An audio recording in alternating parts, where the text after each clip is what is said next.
السلام علیکم ورحمۃ اللہ وبرکاتہ. بسم اللہ والصلاۃ والسلام علی رسول الکریم. اما بعد فاعوذ باللہ من الشیطان الرجیم. بسم اللہ الرحمن الرحیم.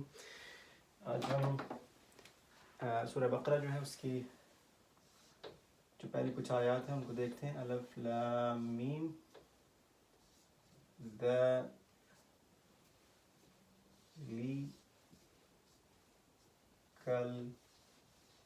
کتاب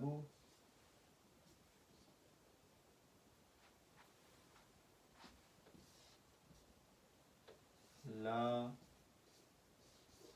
ریب فیہ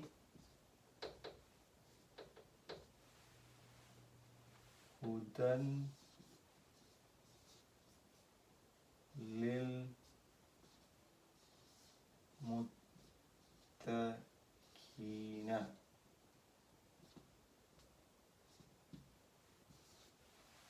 الف لام میم حروف مقطعات ان کو علیحدہ علیحدہ کر کے پڑھتے ہیں. ان کا معنی جو ہے وہ صرف اللہ تعالیٰ کی ذات کو پتہ ہے. اللہ تعالیٰ نے جب ہم نے کہا اہدنا الصراط المستقیم، اللہ تعالیٰ نے کہا ٹھیک ہے میں تمہیں ایک کتاب دیتا ہوں جس کے اندر ہدایت موجود ہے.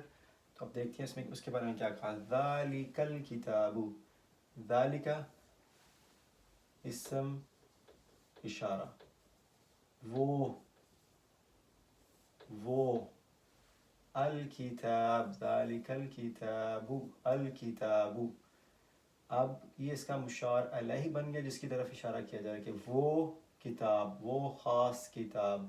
یہ کہاں سے آیا تھا؟ یہ کتابن تھا، اس کے ساتھ الف لام لگایا تو یہ کتابو بن گیا. اب یہ پورا فقرہ یہ بن گیا، پورا جملہ نہیں ہے یہ ابھی. یہ اس کو کہتے ہیں مرکب اشاری، مرکب اشاری بن گیا، یعنی اشار اور مشار الیہ اس کی طرف اشارہ کیا. ذالک الکتاب، وہ کتاب، اور یہ سارا مل کے بن جائے گا مبتدا. اس کو ہم سب کو کہیں گے کہ یہ کیا چیز ہے؟ مبتدا. کیونکہ فقرہ ایک اسم سے شروع ہو رہا ہے تو ہم اس کو کہیں گے اسم. ذالک الکتاب، یہ مرکب اشاری جو ہے ذالک الکتاب یہ بن گیا مبتدا. اور یہ ساری کی ساری اس کی خبر ہے. خبر کے اندر دیکھ لیتے ہیں کیا کیا چیزیں ہیں. یعنی وہ کتاب لا ریبہ، لا ریبہ کو دیکھتے ہیں کیا چیز ہے.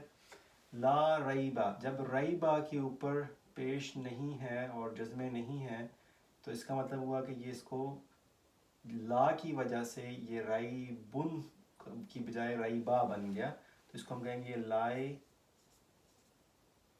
نفی جنس ہے، لائے نفی جنس ہے. ریب کی، شک کی کوئی قسم نہیں ہے، کسی قسم کی کوئی شک نہیں ہے. فی ہی، یہ کیا چیز ہے؟ فی جو ہے یہ حرف جار ہے اور اس کے ساتھ ہوا کی لگی ہوئی ہے ضمیر حالت جر میں، تو یہ جار مجرور بن گئے، جار مجرور. تو یہ لا ریب فیہ ہے، کوئی شک نہیں اس کے اندر. یہ خود بھی ایک جملہ ہے، لا ریب فیہ ایک مکمل جملہ ہے، اس میں کسی قسم کا کوئی شک نہیں ہے. لیکن یہ پورے کا پورا جملہ اس وقت اس مبتدا کی خبر بن رہا ہے، تو یہ بن گئی پوری کی پوری خبر. تو جب آپ کے پاس مبتدا ہو اور خبر ہو تو ان دونوں کو جب جمع کرتے ہیں مبتدا اور خبر کو تو آپ کے پاس کیا بنتا ہے؟ جملہ اسمیہ. یہ ہمارا پہلا جملہ اسمیہ بن گیا. اس کے بعد تو اس کا ترجمہ کیا ہوگا؟ اس کتاب میں، وہ کتاب اس میں کسی قسم کا کوئی شک نہیں ہے. ہدن للمتقین، یہ ایک اور جملہ اسمیہ ہے، جملہ اسمیہ. اس کے اندر اسم کون سا ہے؟ اس کا اسم ہے ہدن.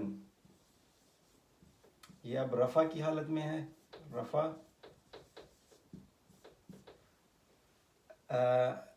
للمتقین، متقون کی حالت جر، اور اس کی وجہ کیا ہے؟ اس کے پیچھے لام لگا. للمتقین، متقیوں کے لیے ہدایت ہے. اب یہ فی ہے جو ہے تھا یہ کتاب کی طرف واپس جا رہا ہے، اور یہ ہدن جو ہے یہ واپس جا رہا ہے فی ہے کی طرف، تو فی ہے ہدن، اسی وجہ سے یہ یہاں پہ معرفہ نہیں ہے، اگرچہ اس کو معرفہ ہونا چاہیے تھا لیکن معرفہ نہیں ہے، یہ نکرہ ہے۔ نکرہ کیوں ہے کہ یہ اس کی طرف واپس جا رہا ہے، یہ بنے گا ذالک الکتاب، وہ کتاب لا ریب فیہ، اس کے اندر کوئی کسی قسم کا شک نہیں، ہدن ہدایت ہے، للمتقین متقین کے لیے۔ کچھ لوگ یہ کہتے ہیں کہ یہ فیہ لا ریب یہاں تک ہے، ذالک الکتاب لا ریب، اور فیہ ہدن للمتقین اس کے اندر ہدایت ہے متقین کے لیے۔ گرامر کے حساب سے یہ بھی صحیح ہے، کیونکہ جب فیہ لے آتے ہیں تو پھر یہ نکرہ بن جاتا ہے۔ اس کے بارے میں ابھی ہم نے ڈسکس نہیں کیا تو اس کے پریشان نہ ہو، لیکن فی الحال آپ یہی یاد رکھیں کہ یہ جو آیت ہے اس کا مطلب ہے اس میں ذالک الکتاب، وہ کتاب کیوں کہا گیا جبکہ اس کا ترجمہ کرتے ہوئے ہم یہ کتاب کہتے ہیں؟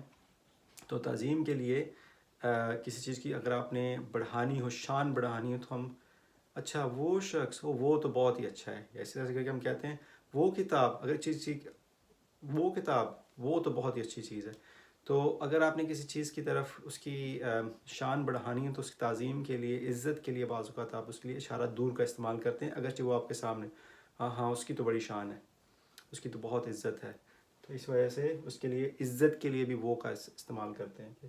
اور ایک چیز اور بھی ہو سکتی ہے کہ ذالک الکتاب، وہ کتاب جو لوح محفوظ کے اندر موجود ہے، یعنی اللہ تعالیٰ نے قرآن لوح محفوظ میں سے نازل کیا ہے، تو اس کے بارے میں یہ کہ وہ کتاب جو ہے اس کے اندر کسی قسم کا کوئی شک نہیں ہے اور متقین کے لیے ہدایت ہے۔ تو اللہ تعالیٰ نے اہدنا ہمیں ہدایت دے کر جواب کیا دیا، یہ لو یہ کتاب ہے تمہارے پاس، اس کے اندر ہدایت ہے، اس کے اندر کسی قسم کا کوئی شک نہیں، لیکن تم تقوی اختیار کرنا، تم بچتے رہنا، تم کوشش کرنا کہ تم متقی ہو، تو پھر تمہیں اس میں ہدایت ملے گی۔ آگے ہم متقین کی نشانیاں انشاءاللہ دیکھیں گے، متقین کی نشانیاں کون کون سی ہوتی ہیں۔ جزاکم اللہ خیر، السلام علیکم ورحمۃ اللہ وبرکاتہ۔